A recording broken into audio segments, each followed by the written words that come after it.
just wish he knew.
I just wish he knew.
Hello!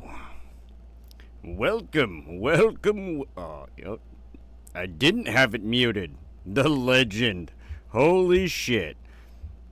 Look at that. There's a first time for fucking everything. Oh my god. Anyways, welcome in to Battle Tactics and War Strategies with a Ninja. Going over Gulf War, Part 2.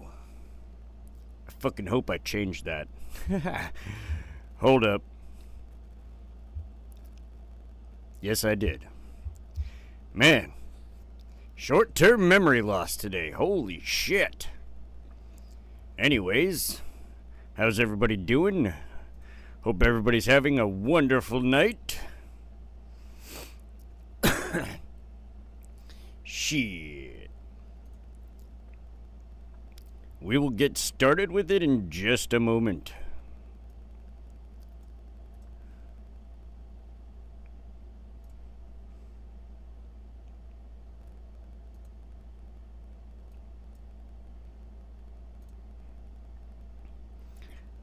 All right. So, we're going to get started with the breach. That's where we're going to go ahead and get started at. Task Force, 1st Battalion, 41st Infantry Regiment, was the first coalition force to breach the Saudi Arabian border on the 15th of February, 1991, and conduct ground combat operations in Iraq, engaging in direct and indirect firefights with the enemy on 17th of February, 1991. Yes, indeed they did.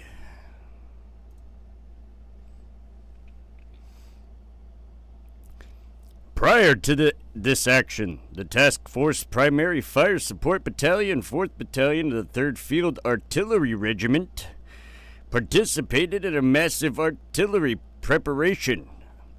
Around 300 guns from multiple countries participated in the artillery barrage. Over 14,000 rounds were fired during these missions.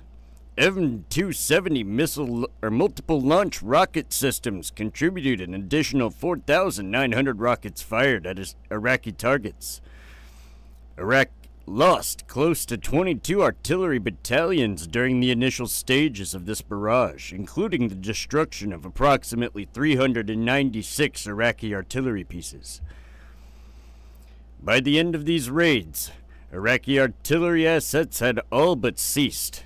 One Iraqi unit that was totally destroyed during the preparation was the Iraqi 48th Infantry Division Artillery Group. The group's commander stated his unit lost 83 of its 100 guns to artillery preparation. This artillery prep was supplemented by air attacks by B-52 bombers and Lockheed AC-130, fixed-wing gunships. 1st Infantry Division Apache helicopters and B-52 bombers conducted raids against Iraq's 110th Infantry Brigade. The 1st Engineer Battalion and the 9th Engineer Battalion marked and proofed assault lines under direct and indirect enemy fire to secure a foothold in enemy territory and pass the 1st Infantry Division and the British 1st Armored Division forward. On the 24th of February, 1991, the 1st Cavalry Division conducted a couple artillery missions against Iraqi artillery units. One artillery mission struck a series of Iraqi bunkers, reinforced by Iraqi T-55 tanks. In the sector of Iraqi's 25th Infantry Division.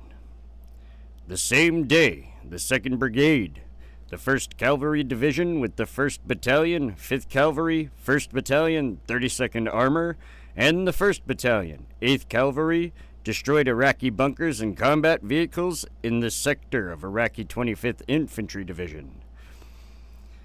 On the 24th of February, 2nd Brigade, 1st Infantry Division rolled through the breach in Iraqi defense west of Wadi al-Batin, and also cleared the northeastern sector of the breach site of enemy resistance.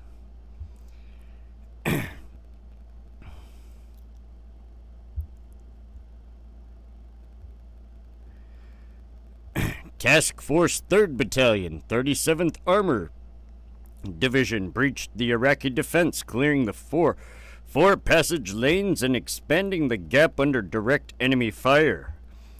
Also, on the 24th of February, the 1st Infantry Division, along with the 1st Cavalry Division, destroyed Iraqi outposts and patrols belonging to the Iraqi 26th Infantry Division. The two divisions also began capturing prisoners. The 1st Infantry Division cleared a zone between Phase Line, Vermont, and Phase Line, Kansas. Once on the 1st Infantry Division's 3rd Battalion, 37th Armor reached the Iraqi rear defensive positions, it destroyed an Iraqi D-30 artillery battery and many trucks and bunkers. They went in.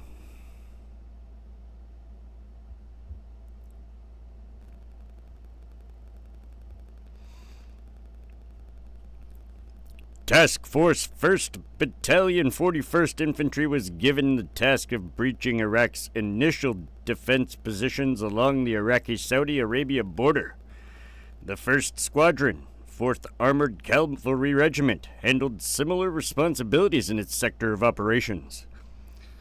The 1st Infantry Division, 5th Battalion, 16th Infantry also played a significant role in clearing the trenches and captured 160 Iraqi soldiers in the process. POWs, buddy. Once into Iraqi territory, Task Force 1st Battalion 41st Infantry encountered multiple Iraqi defensive positions and bunkers. These defensive positions were occupied by a brigade-seized element. I'm just going to call it Task 141. Task Force 141 infantry elements dismounted and prepared to engage the enemy soldiers who occupied these well-prepared and heavily fortified bunkers. The task force found itself engaged in 6 hours of combat in order to clear the extensive bunker complex. The Iraqis engaged task force with the small arms fire, RPGs, mortar fire, and what was left of the Iraqi artillery assets. A series of battles unfolded, resulting in heavy Iraqi casualties and the Iraqis being removed from their defensive positions, with many becoming prisoners of war. Told you, POWs. Some escaped to be killed or captured by other coalition forces. In the process of clearing the bunkers, Task Force 141 captured 2 brigade command posts and the command post of the Iraqi 26th Infantry Division. The task force also captured a brigade commander, several battalion commanders, company commanders, and staff officers. As combat operations progressed, Task Force 141 Infantry engaged at short range multiple dug-in enemies, tanks, and ambush positions. For a few hours, bypassed Iraqi RPG-equipped anti-tank teams, T-55 tanks, and dismounted Iraqi infantry fired at passing American vehicles, only to be destroyed by other U.S. tanks and fighting vehicles following the initial forces. Oops. Oops. The 1st Infantry Division's Task Force 216 Infantry cleared 4 lanes simultaneously through an enemy fortified trench system while inflicting heavy casualties on Iraqi forces. Task Force 216 continued attacking and clearing over 21 kilometers, 13 miles, of entrenched enemy positions, resulting in the capture and destruction of numerous enemy vehicles, equipment, personnel, and command bunkers. Nailed it. Gotta capture 'em all, right? Pokemon. Oh.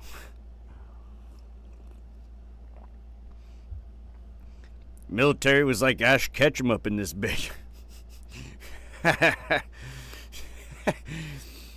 Can't capture 'em, defeat 'em.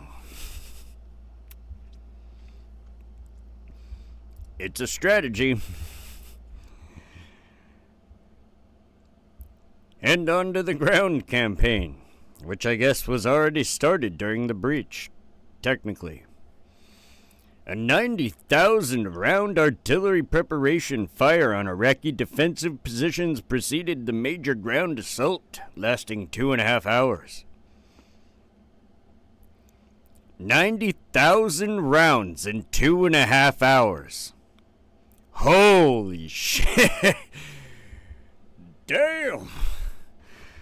1st Infantry Division Artillery, which included 3 FA Battalion, was decisive during artillery combat operations, performing multiple raids and fire missions. These combat operations resulted in the destruction of 50 enemy tanks, 139 APCs, 30 air defense systems, 152 artillery pieces, 27 missile launchers, 108 mortars, and 548 wheeled vehicles, 61 trench lines and bunker positions, 92 dug-in and open infantry targets, and 34 logistical sites. Damn! The ground campaign consisted of 3 or possibly 4 of the largest tank battles in American military history. The battles at 73 Easting, Norfolk, and Medina Ridge are well noted for their historical significance. Some consider the Battle of Medina Ridge the largest tank battle of the war. Other sources consider the Battle of Norfolk the largest tank battle of the war and the second largest tank battle in American history. The U.S. Marine Corps also fought the biggest tank battle in its history at Kuwait International Airport. Nice. The U.S. 3rd Armored Division also fought a significant battle at Objective Dorset, not far from where the Battle of Norfolk was taking place. The U.S. 3rd Armored Division destroyed approximately 300 enemy combat vehicles during this particular encounter with Iraqi forces. The U.S. 7 Corps was the primary combat formation of the coalition forces. It was a formidable fighting force consisting of 1,487 tanks, 1,384 infantry fighting vehicles, 586 artillery pieces, 132 MLRS, 8 missile launchers, and 242 attack helicopters. Damn! It had... Hold up.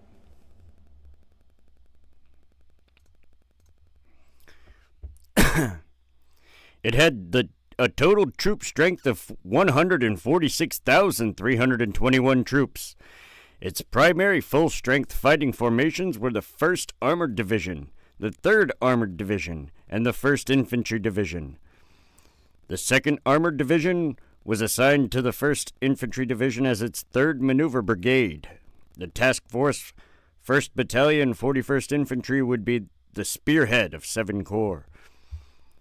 In addition, the Corps had 2nd Cavalry Regiment to act as a scouting and screening force, and 2 further heavy divisions, the 1st Cavalry Division and the United Kingdom's 1st Armored Division, as well as the U.S. 11th Aviation Group. 7 Corps fought a number of large battles against Iraqi forces, some of them historical in scope and size. 3 of the battles at Norfolk, Medina Ridge, and 73 Easting.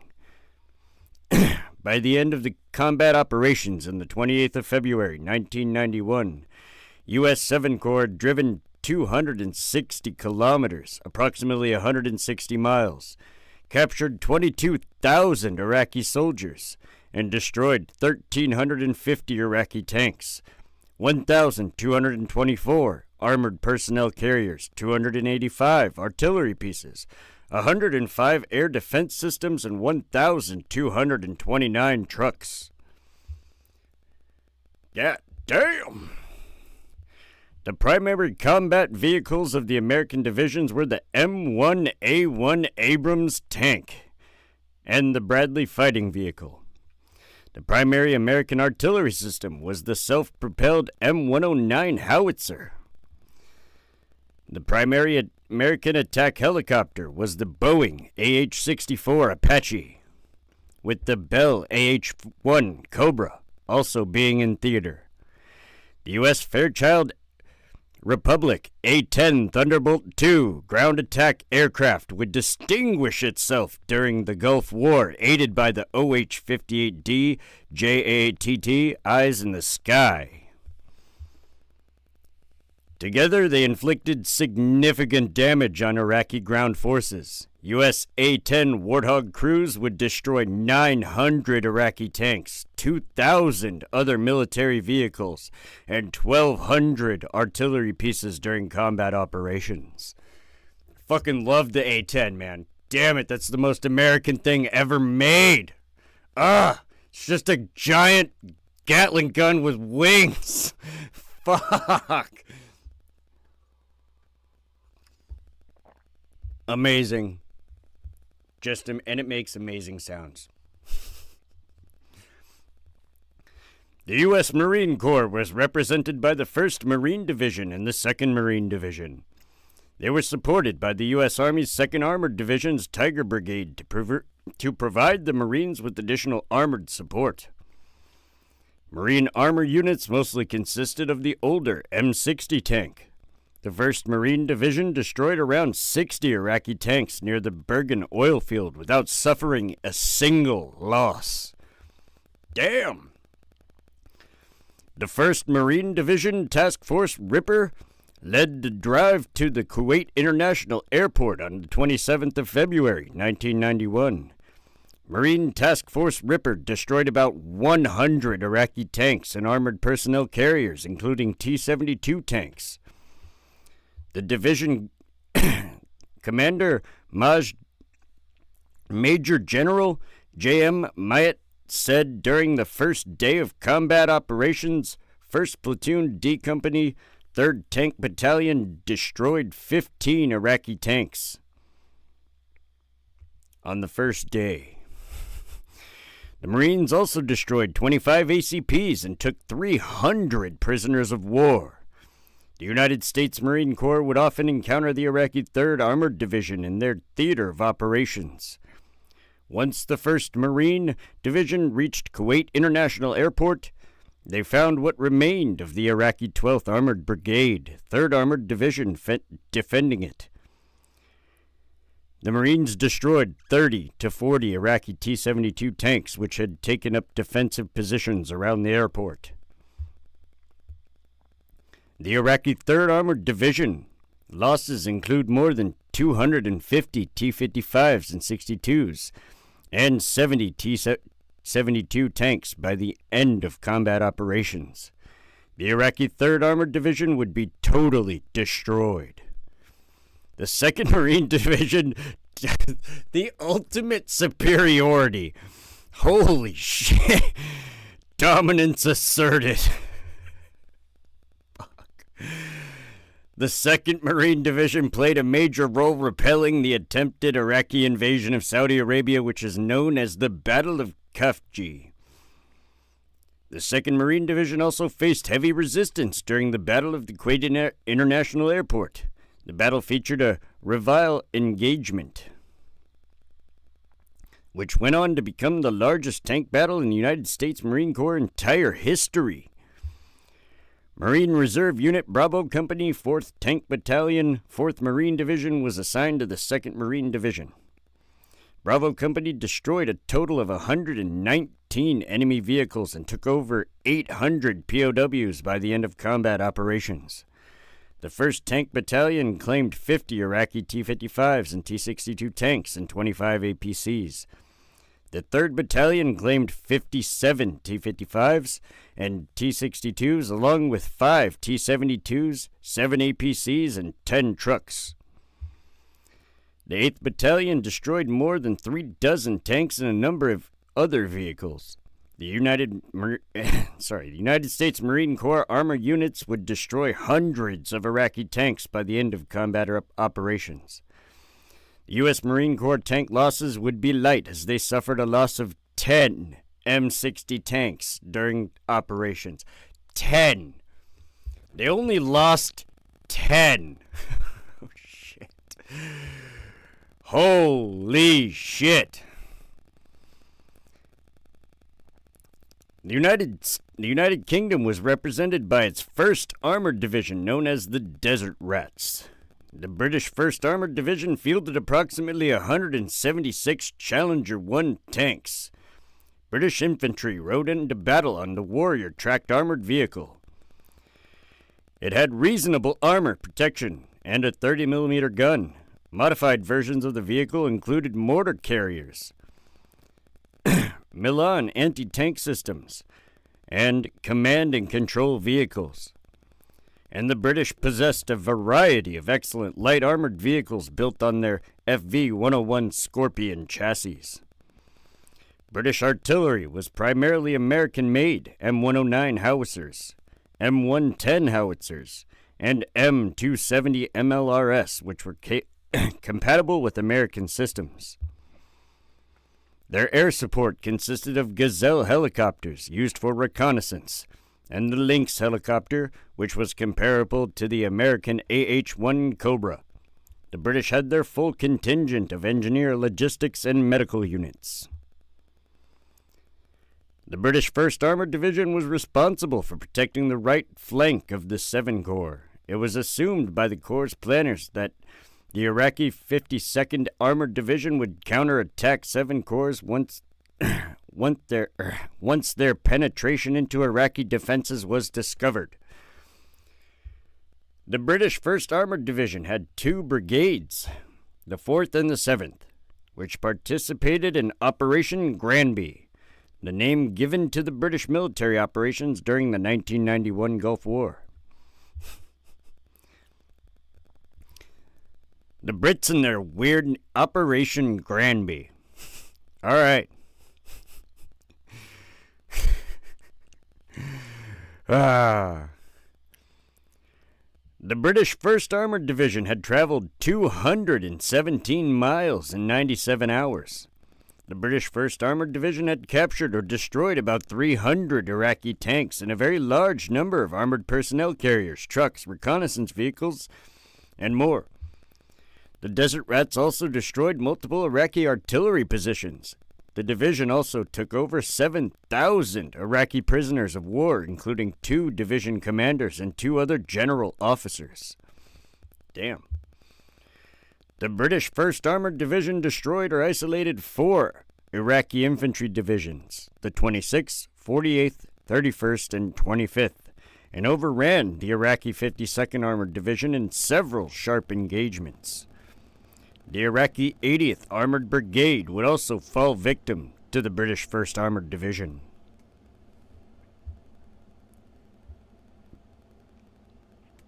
Iraq was represented mostly by its own 7 Corps and its Jihad Corps.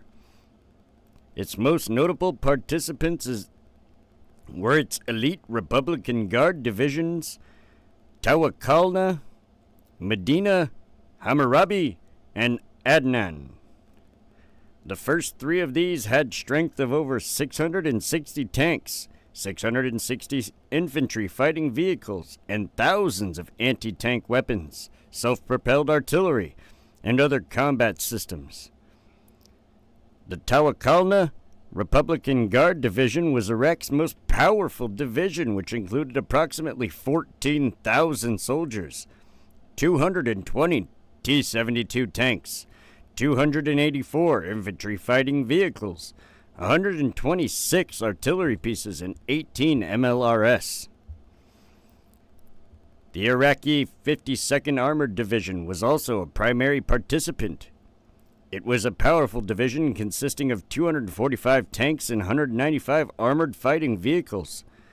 The Iraqi 10th and 12th Armored Division were also present. The 2 divisions formed the foundation of the Jihad Corps. The Iraqi 10th Armored Division was considered the best regular division in the Iraqi army. It had more modern equipment than the other regular Iraqi units. It was equipped with T-72 and T-62 tanks, the T-62 tank being its primary system. Overall, the primary tank of the Iraqi forces was the T-55. The Iraqis fielded them in great numbers. They also had elements of two other independent armored brigades in theater, those being the 50th and the 29th Armored Brigades. Iraq would also field multiple infantry divisions. The Iraqis suffered losses of over 3,000 tanks and over 2,000 other combat vehicles during these battles against the American-led coalition. It's estimated that Iraqi forces suffered 20,000 to 50,000 troops casualties during combat operations. It is also estimated that over 75,000 Iraqi soldiers were wounded. Between 80,000 and 175,000 Iraqi troops were taken prisoner, and Iraqi forces inflicted very minimal damage on coalition forces. Minimal. Little. Teeny itty bitty. They did nothing. In the grander scope of things, they did next to nothing.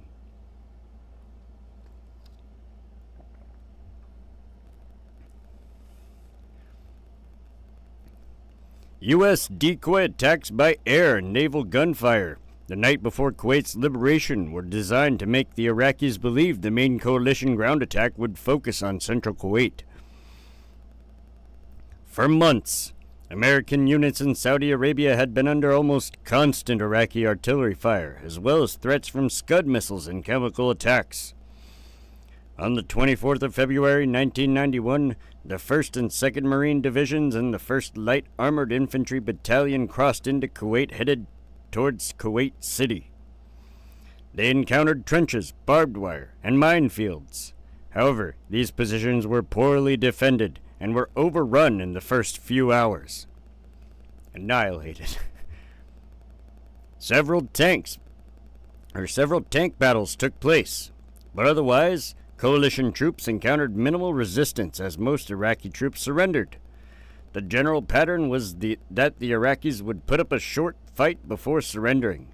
However, Iraqi air defenses shot down 9 U.S. aircraft. Meanwhile, forces from Arab states advanced into Kuwait from the east, encountering little resistance and suffering few casualties. Despite the success of the coalition forces, it was feared that the Iraqi Republican Guard would escape into Iraq before it could be destroyed. It was decided to send the British armored forces into Kuwait 15 hours ahead of schedule and to send U.S. forces after the Republican Guard. The coalition advance was preceded by a heavy artillery and rocket barrage, after which 150,000 troops and 15,000 tanks began their advance. Iraqi forces in Kuwait counterattacked against U.S. troops, acting on a direct order from Saddam Hussein himself. Saddam Hussein. That damn Saddam Hussein. Despite the intense combat, the Americans repulsed the Iraqis and continued to advance towards Kuwait City. The Kuwaiti forces were tasked with liberating the city. Iraqi troops offered only light resistance. The Kuwaitis quickly liberated the city despite losing 1 soldier and having 1 plane shot down.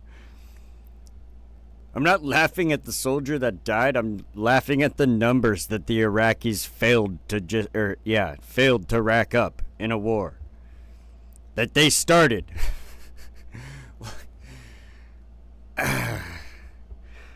On the 27th of February, Saddam ordered a retreat from Kuwait. Of course he did. And President Bush declared it liberated. However, an Iraqi unit at Kuwait International Airport appeared to not have received the message and fiercely resisted. U.S. Marines had to fight for hours before securing the airport, after which Kuwait was declared secure. After 4 days of fighting, Iraqi forces were expelled from Kuwait. As a part of a scorched earth policy, they set fire to nearly 700 oil wells and placed landmines around the wells to make extinguishing the fires more difficult. Dang. Well, dang.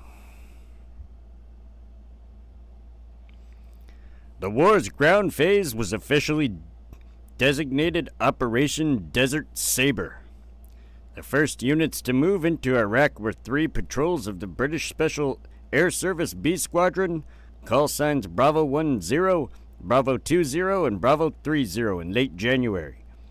These 8-man patrols landed behind Iraqi lines to gather intelligence on the movements of Scud mobile missile launchers, which could not be detected from the air, as they were hidden under bridges and camouflage netting during the day.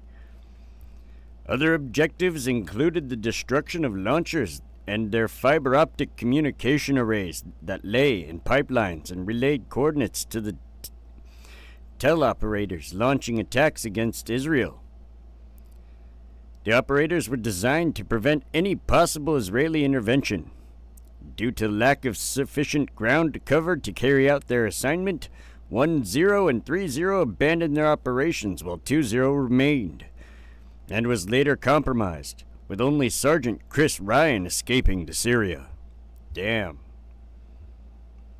Elements of the 2nd Brigade, 1st Battalion, 5th Cavalry of the 1st Cavalry Division of the United States Army performed a direct attack into Iraq on the 15th of February 1991, followed by one in force on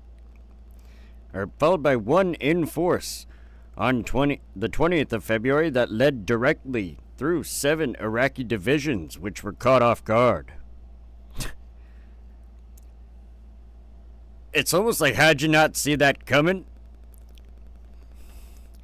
On the 17th of January 1991, the 101st Airborne Division Aviation Regiment fired the first shots of the war when 8 AH-64 helicopters successfully destroyed 2 Iraqi early warning radar sites. From the 15th to the 20th of February, the Battle of Wadi al-Batin took place inside Iraq. This was the first of 2 attacks by the 1st Battalion, 5th Cavalry of the 1st Cavalry Division. It was a feint attack, designed to make the Iraqis think that a coalition invasion would take place from the south. Yup, there's a war strategy for you, feint attacks.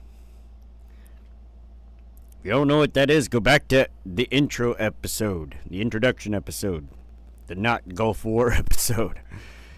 I went over all of the strategies. The Iraqis fiercely resisted, and the Americans eventually withdrew as planned back into the Wadi al-Batin. 3 U.S. soldiers were killed and 9 wounded, one with one M2 Bradley IFV turret destroyed.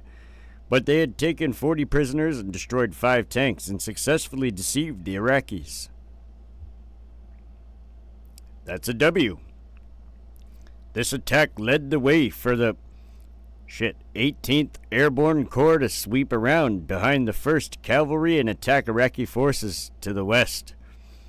On the 22nd of February 1991, Iraq agreed to a Soviet-proposed ceasefire agreement.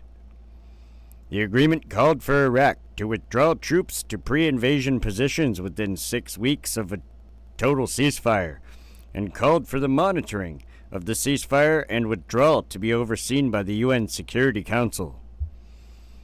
The coalition rejected the proposal, said, "Screw you, Soviet Union, we don't care what you got to say about it, get out of here."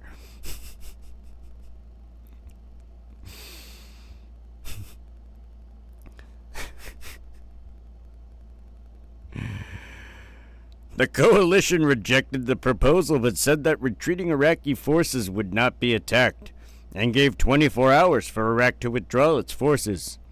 On the 23rd of February, fighting resulted in the capture of 500 Iraqi soldiers. On the 24th of February, British and American armed forces crossed the Iraq-Kuwait border and entered Iraq in large numbers, taking hundreds of prisoners. Iraqi resistance was light, and 4 Americans were killed. Shortly afterwards, the United States 7th Corps, in full strength and spearheaded by the 2nd Armored Cavalry Regiment, launched an armored attack into Iraq early on the 24th of February, just to the west of Kuwait, surprising Iraqi forces. Simultaneously, the U.S. 18th Airborne Corps launched a sweeping left hook attack across the southern Iraqi's largely undefended desert, led by the U.S. 3rd Armored Cavalry Regiment and the 24th Infantry Division. This movement's left flank was protected by the French division, Dague, or Dague. I don't speak French, so I Dague it. Dague it, man. I'm just gonna call it Dague it. Shit. The 101st Airborne Division conducted combat air assault into enemy territory. The 101st Airborne Division had struck 245 kilometers, or 155 miles, behind enemy lines. It was the deepest air assault operation in history. Approximately 400 helicopters transported 2,000 soldiers into Iraq, where they destroyed Iraqi columns trying to flee westward and prevented the escape of Iraqi forces. The 101st Airborne Division traveled a further 80 to 100 kilometers, or 50 to 60 miles, into Iraq. By nightfall, the 101st cut off Highway 8, which was a vital supply line running between Basra and the Iraqi forces. The 101st had lost 16 soldiers in action during the 100-hour war and captured thousands of enemy prisoners of war. The French force quickly overcame Iraqi's 45th Infantry Division, suffering light casualties and taking up a large number of prisoners, and took up blocking positions to prevent an Iraqi counterattack on the coalition's flank. The movement's right flank was protected by the United Kingdom's 1st Armored Division. Once the Allies had penetrated deep into Iraqi territory, they turned eastward, launching a flank attack against the elite Republican Guard before it could escape. The Iraqis resisted fiercely from dug-in positions and stationary vehicles, and even mounted armored charges. Unlike many previous engagements, the destruction of the first Iraqi tanks did not result in a mass surrender. The Iraqis suffered massive losses and lost dozens of tanks and vehicles, while U.S. casualties were comparatively low, with a single Bradley knocked out. Coalition forces pressed another 10 kilometers, or 6.2 miles, into Iraqi territory and captured their objective within 3 hours. They took 500 prisoners and inflicted heavy losses, defeating Iraq's 26th Infantry Division. A U.S. soldier was killed by an Iraqi landmine, another 5 by friendly fire.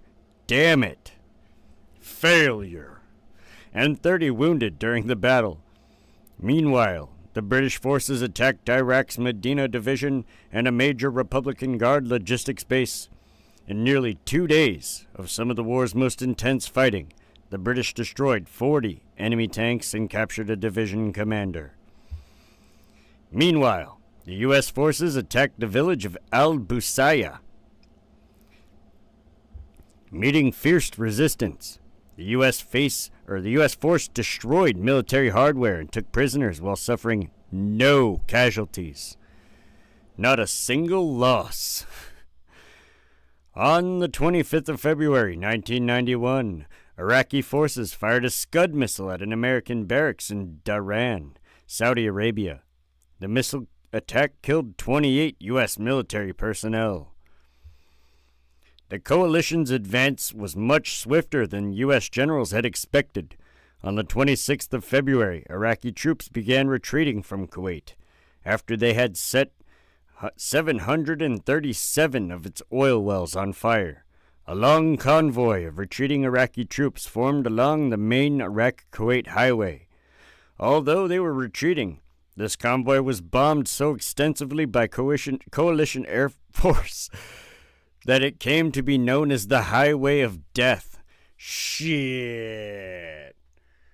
Holy moly. I don't know if that was necessary. Like, damn. Thousands of Iraqi troops were killed. American and British and French forces continued to pursue retreating Iraqi forces over the border back into Iraq, eventually moving to within 240 kilometers or 150 miles of Baghdad before withdrawing back to Iraq's border with Kuwait and Saudi Arabia. I mean, you can't really let them get to a position where they can, reset up or realign themselves in a defensive way and then set up another counterstrike or, another engagement more fortified and well defended. So that would be where you would pull that kind of shit, but damn.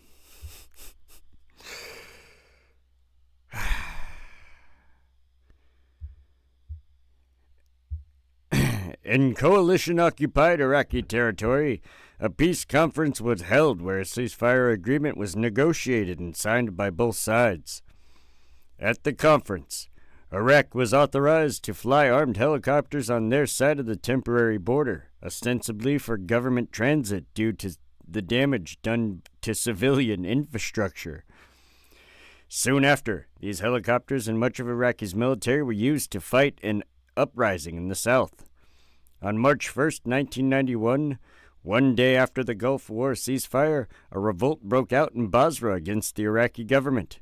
The uprising spread within days to all of its largest Shia cities in southeastern Iraq: Najaf, Amara, Diwania, Hilla, Karbala, Kut, Nasiriyah, and Samawa. The rebellions were encouraged by an airing of the Voice of Free Iraq on the 2nd of February 1991, which was a broadcast from the CIA-run radio station out of Saudi Arabia. Oh, man! Think about that for a second. Just think about that for a second.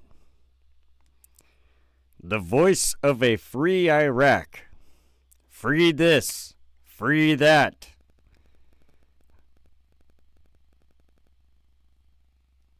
CIA-run radio station? CIA propaganda? The Arabic Service of the Voice of America supported the uprising by stating that the rebellion was well supported and that they would soon be liberated from Saddam. Foreshadowing. Shit. In the north. Yep. And it wasn't very much later, and it was actually George H.W. Bush's son that went into fucking Baghdad. Damn it. What, 10 years later? In the north, Kurdish leaders took American statements that they would support an uprising to heart and began fighting, hoping to trigger a coup d'etat. However, when no U.S. support came, Iraqi generals remained loyal to Saddam and brutally crushed the Kurdish uprising in the south. Millions of Kurds fled across the mountains to Turkey and Kurdish areas of Iran. On April 5th, the Iraqi government announced the complete crushing acts of sedition, sabotage, and rioting in all towns of Iraq. An estimated 25,000 to 100,000 Iraqis were killed in the uprisings. These events later resulted in no-fly zones being established in northern and southern Iraq. Dang. In Kuwait, the emir was restored, and suspected Iraqi collaborators were repressed. Eventually, over 400,000 people were expelled from the country, including a large number of Palestinians, because of the PLO's support of Saddam. Yasser Arafat did not apologize for his support of Iraq, but after his death, Mohammed Abbas formally apologized in 2004 on behalf of the PLO. This came after the Kuwaiti government formally forgave the group. There was some criticism of the Bush administration as they chose to allow Saddam to remain in power instead of pushing on to capture Baghdad and overthrowing his government. In their co-written 1998 book, A World Transformed, Bush and Brent Swarcroft argued that such a course would have fracturized the alliance and would have had many unnecessary political and human costs associated with it. In 1992, the U.S. Defense Secretary during the war, Dick Cheney, made the same point. I would guess if we had gone in there, we would still have forces in Baghdad today. We'd be running the country. We would not have been able to get everybody out and bring everybody home. And the final point that I think needs to be made is this question of casualties. I don't think you could have done all that without significant additional U.S. casualties, and while everybody was tremendously impressed with the low cost of the 1991 conflict for the 146 Americans who were killed in action and for their families, it wasn't a cheap war. Based. And the question in my mind is, how many additional American casualties is Saddam worth? And the answer is, not that damn many. So, I think we got it right, both when we decided to expel him from Kuwait, but also when the president made the decision that we'd achieved our objectives and were not going to go get bogged down in his problems of trying to take over and govern Iraq. Nailed it! That's actually a really smart decision, and that's really well spoken by Dick Cheney. Holy shit. That's actually kind of based, I'm not going to lie. On the 10th of March, 1991, 540,000 U.S. troops began moving out of the Persian Gulf. On the 15th of March, 1991, Sheikh Jabir al-Ahmad al-Sabah returned to Kuwait, staying at the private home of the wealthy Kuwaiti as his own palace had been destroyed. He was met with a symbolic arrival of several dozen cars filled with people honking their horns and waving Kuwaiti flags who tried to follow the emir's convoy. According to the New York Times, he faced a population divided between those who stayed and those who fled, a government straining to reassert control and a rejuvenated opposition that is pressing for greater democracy and other post-war changes, including voting rights for women. Damn it! Democracy advocates had been calling for restoration of the parliament that Emir had suspended in 1986.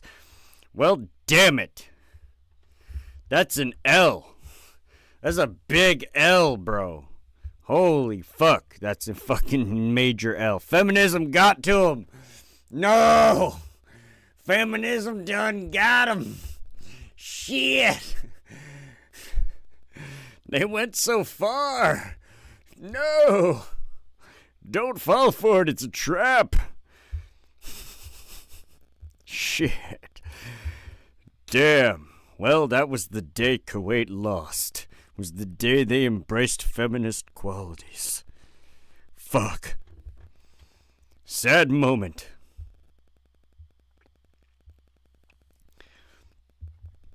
Coalition members included Argentina, Australia, Bahrain, Bangladesh, Belgium, Canada, Czechoslovakia, Denmark, Egypt, France, Germany, Greece, Honduras, Hungary, Italy, Japan, Kuwait, Luxembourg, Morocco, the Netherlands, New Zealand, Niger, Norway, Oman, Pakistan, the Philippines, Poland, Portugal, Qatar, Romania, Saudi Arabia, Senegal, Sierra Leone, Singapore, South Korea, Spain, Sweden, Syria, Turkey, the United Arab Emirates, the United Kingdom, and the United States. The United States had 700,000 troops. Germany and Japan provided financial assistance and donated military hardware, although they did not send direct military assistance. This later became known as the checkbook diplomacy. Well, shit.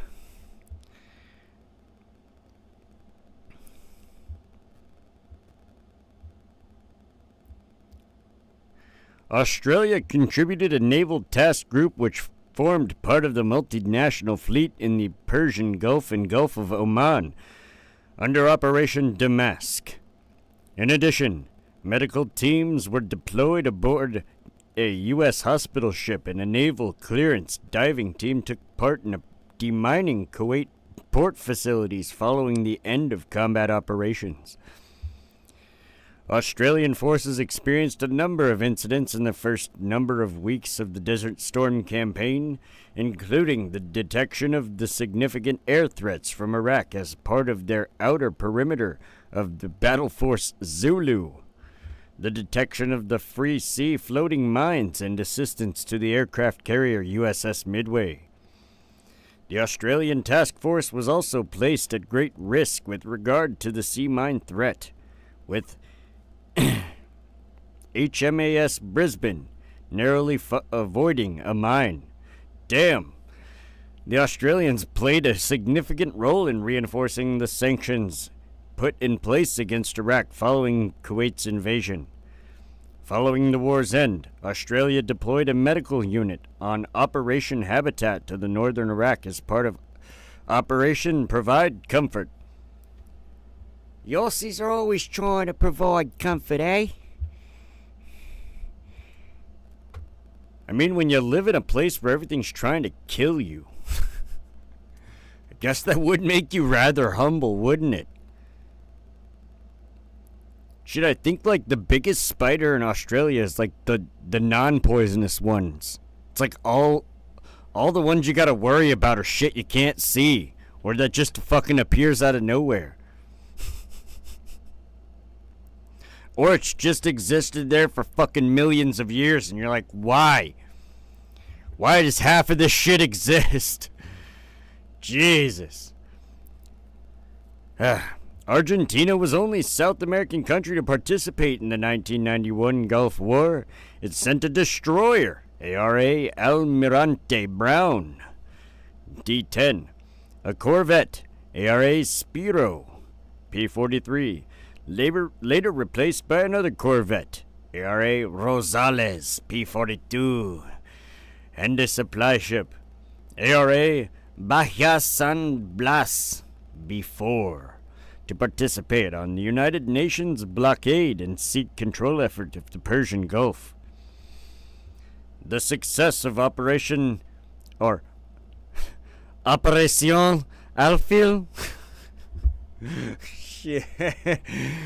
Operation Bishop, with more than 700 interceptions and 25,000 nautical miles, 46,000 kilometers, sailed in the theater of operations, helped to overcome the so-called Malvinas Syndrome. Argentina was later classified by the U.S. as a major non-NATO ally due to its contributions during the war.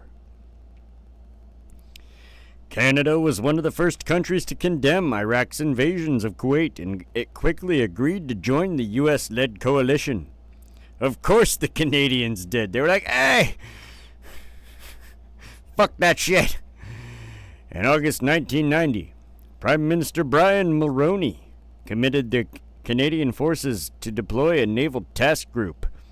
The destroyers HMCS Terra Nova and the HMCS Athabascan joined the Maritime Interdiction Force supported by the supply ship HMCS Protector in the Operation Friction.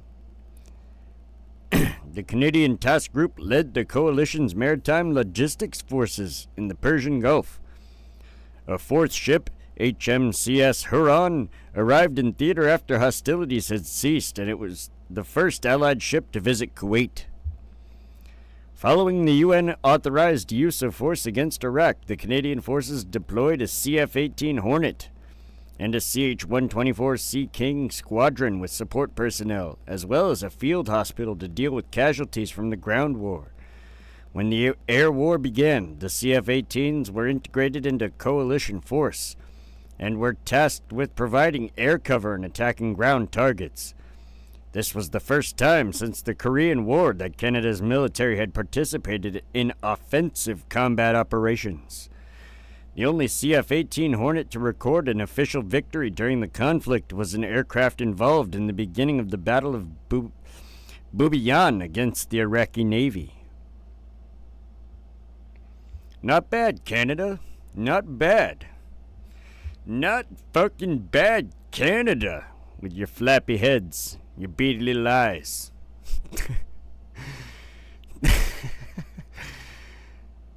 The second largest European contingent was from France, which committed 18,000 troops. Operating on the left flank of the U.S. 18th Airborne Corps, the French Army force was the Division Daguet. Damn it, it was the Daguet, remember? Including troops from the French Foreign Legion. Initially, the French operated independently under the National Command and Control, but coordinated closely with the Americans via CENTCOM and Saudis. In January, the division was placed under the tactical control of the 18th Airborne Corps. France also deployed several combat aircraft and naval units. The French called their contribution Operation Daguet, damn it. Operation Daguet. Following the invasion and annexation of Kuwait by Iraq on the 25th of September, 1990, the Italian government sent 8 multi-role fighter bombers Tornado IDS, plus 2 spare, in the Persian Gulf belonging to the 6-degree, 36-degree, and 50-degree Stormo, which were deployed at the Al Dhafra Air Base near Abu Dhabi in the United Arab Emirates. During the 42 days of war, Italian fighters made 226 sorties for a total of 589 flight hours. Sorties are flight missions. The single Italian Air Force recorded the loss of a single aircraft in the Gulf War. The use of Italian aircraft as part of the Desert Storm operation represented the first operational employment in combat missions of Italian Air Force aircraft since the end of World War II. Italy making a comeback in 1991. Oh. The United Kingdom committed the largest contingent of any European state that participated in the war's combat operations. Operation Granby was the code name for the operation in the Persian Gulf. British Army regiments, Royal Air Force, Naval Air Squadrons, and the Royal Navy vessels were mobilized in the Persian Gulf. Both Royal Air Force and Naval Air Squadrons, using various aircraft, operated from air bases in Saudi Arabia, and Naval Air Squadrons from various vessels in the Persian Gulf. The United Kingdom played a major role in the Battle of Norfolk, where its forces destroyed over 200 Iraqi tanks and a large quantity of other vehicles.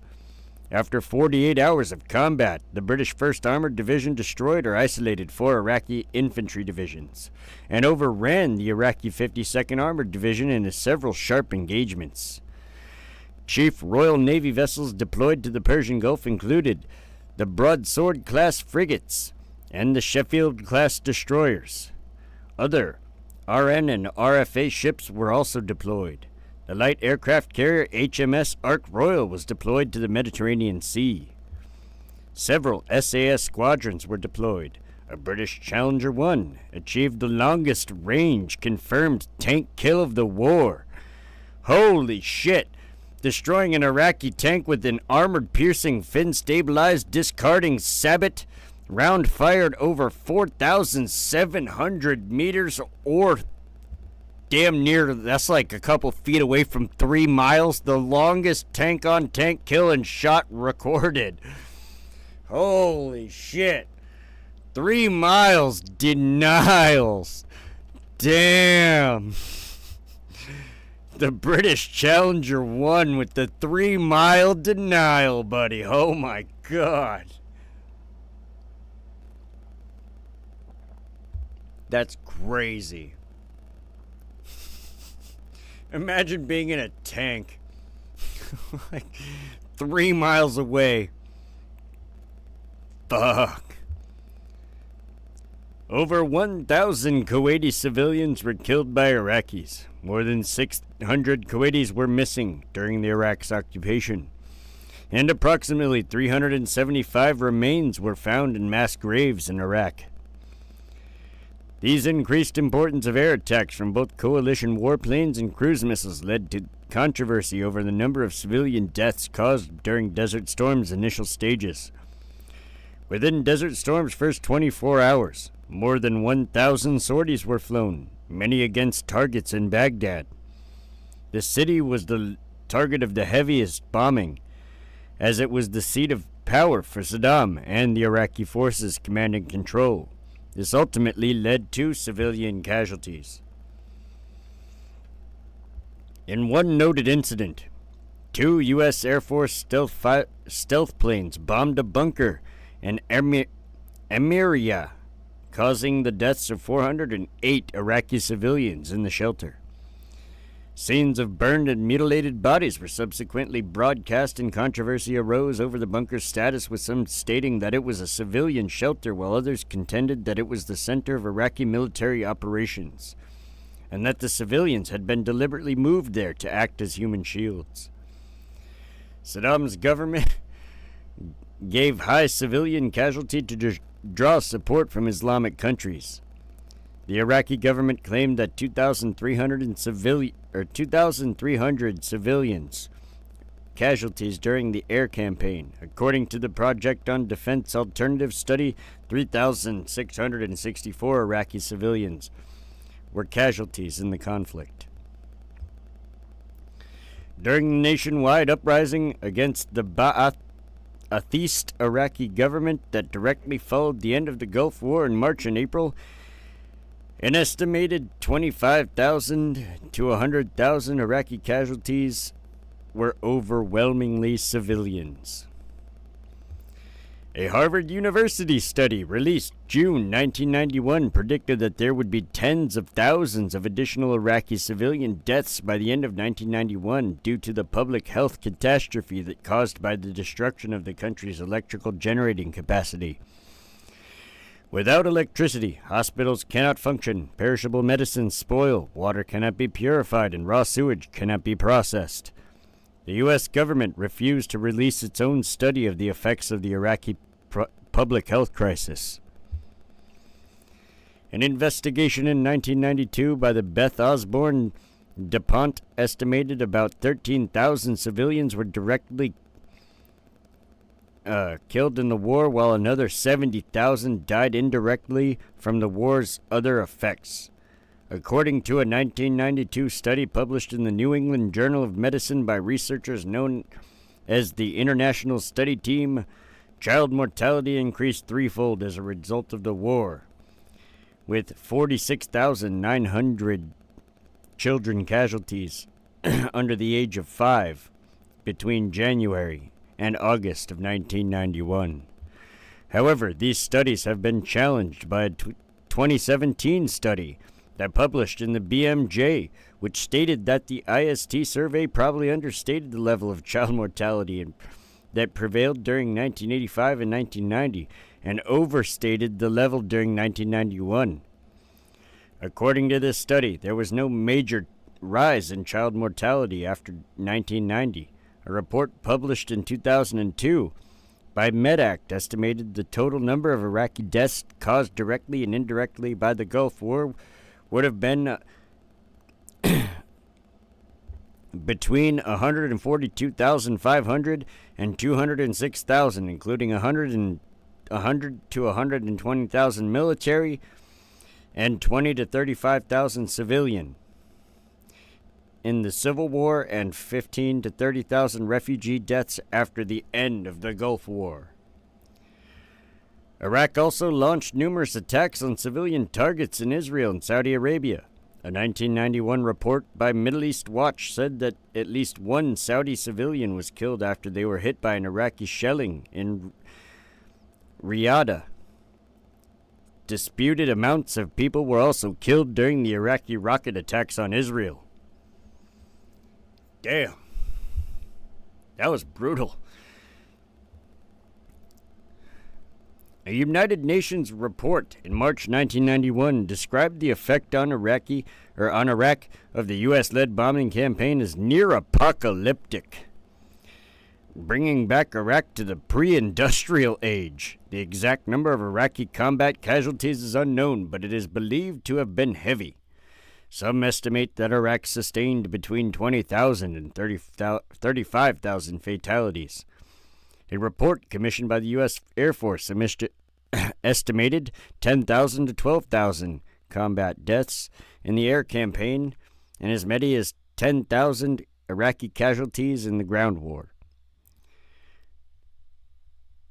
This analysis is based on Iraqi prisoner of war reports. According to the Project on Defense Alternative study, between 20,000 and 26,000 Iraqi military personnel were casualties in the conflict, while 75,000 others were wounded. According to the Kanan Makia, for the Iraqi people, the cost of enforcing the will of the United Nations has been grotesque. General Schwarzkopf talked about a very, very large number of dead in these units, and a very, very large number indeed. The chairman of the House Armed Services Committee, Les Aspin, estimated that at least 65,000 Iraqi soldiers were killed. A figure was supported by Israeli sources who speak of 1 to 200,000 Iraqi casualties. Most of the killing took place during the ground war. Fleeing soldiers were bombed with a device known as a fuel-air explosive. Shit.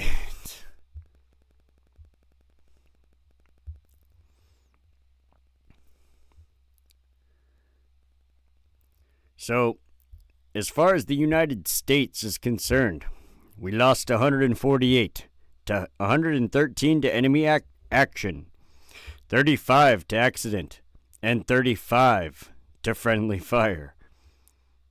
What? How does that add up? Weird. Senegal lost 92 as a result of an accident. United Kingdom, 47 in total. Enemy action 38, accident 1, and friendly fire 9. Saudi Arabia, 24. Enemy action 18, and accident 6. Egypt lost 11 to an accident.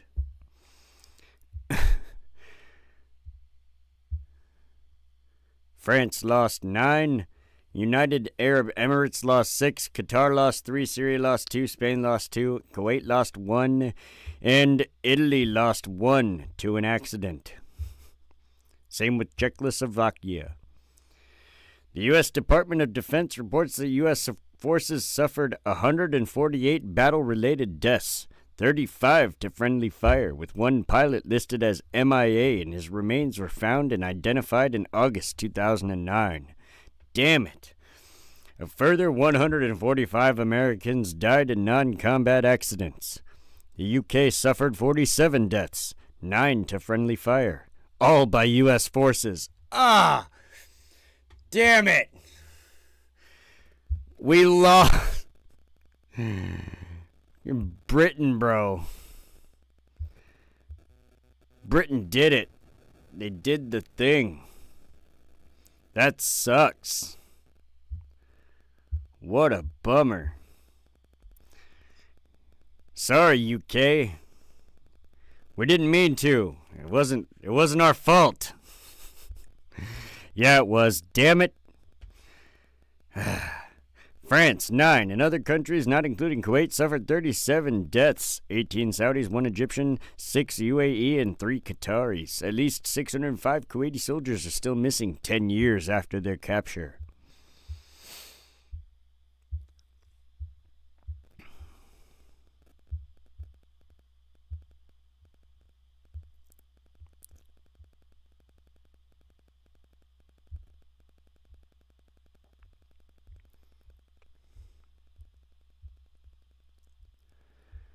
All right. Well then. We're going for a part 3, guys. We are going for a part 3 for the Gulf War. Because we still have to get into the aftermath. The cost. Yes, the aftermath and the cost. And then we have to go over the strategies that were used. As we look back and analyze, it's the whole reason we went on this whole thing in the first place. Was so that we can get a scope of what went down and what brought success, despite the fact that it was 42 on 1. I mean, that's a major contributing factor, that 42 countries were against 1. Yes, but there were other strategies that were used, and if it was just one, I think if it was just the United States, nothing would have been different. It would have costed us more, right? It would have cost us a shit ton of money, but I don't think the outcome would have been any different. We'd have had to send more people, but all in all, I think it would have been the same outcome.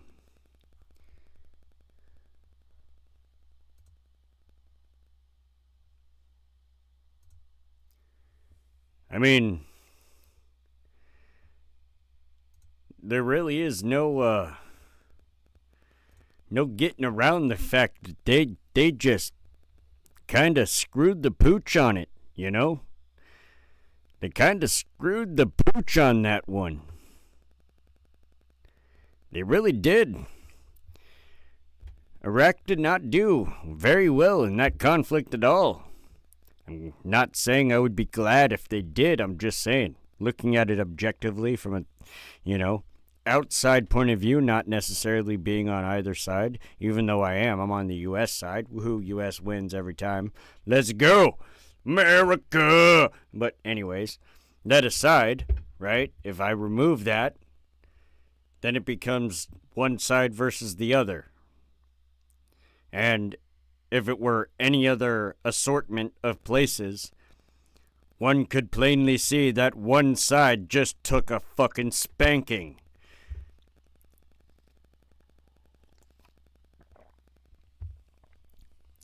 Which just goes to prove you can have the 4th largest army in the world, which they did at the time, and it be completely and all for nothing because you don't know how to coordinate it, you don't know how to move it, you don't know how to, you have no discipline, it seems, amongst your ranks. I mean, when you have your Royal Division, your strongest force, defending the Kuwait airport because they didn't get the memo, that's kind of an L, you know? Like, how you gonna take an L like that? One bad decision after another is a major contributing factor in why Iraq lost the war. But there was no hope for him in the first place. They were told not to do it. Saddam said, fuck it, I'm going to do it. And then the UN was like, well,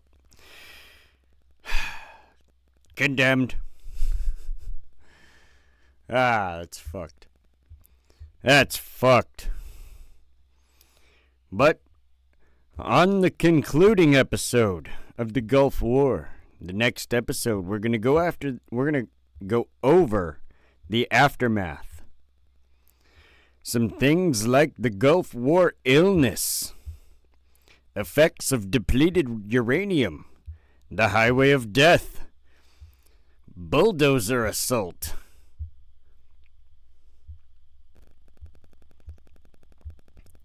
all kinds of shit, sanctions, oil spills, the cost of the war, both on the U.S. side and the Iraqi side. We're going to go over some of the technology that was used. And then, after we go over that, then we're going to go over the strategies that we read about. And we're going to discuss what was effective and what was not effective.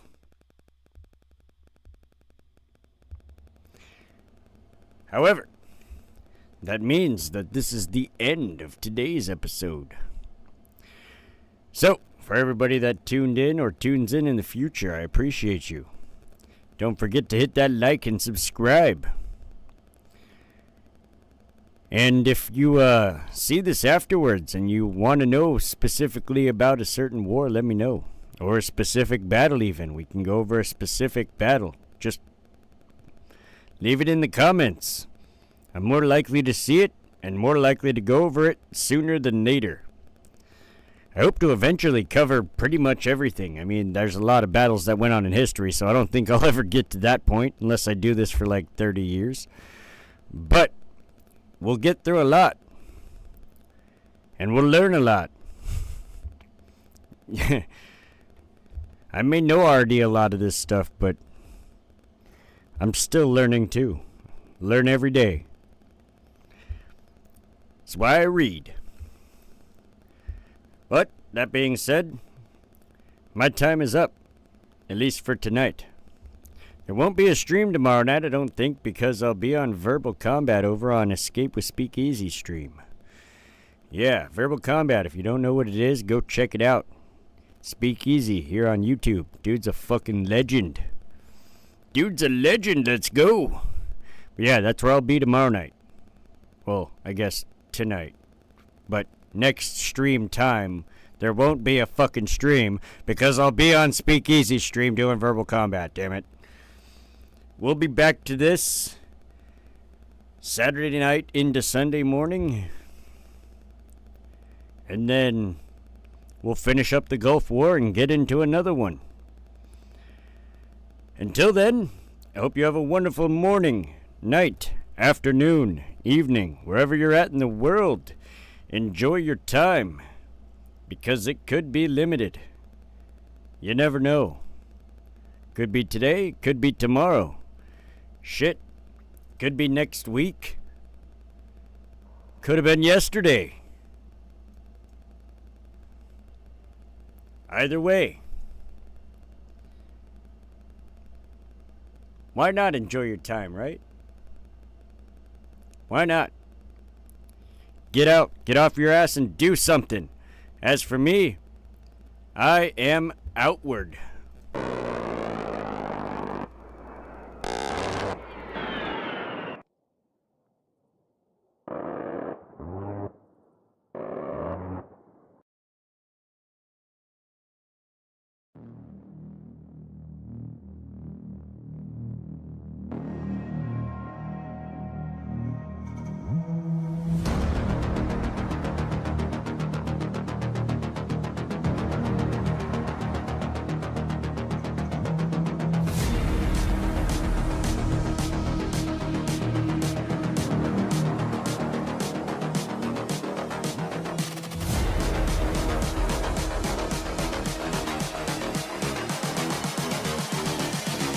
I just wish he knew.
just wish he knew.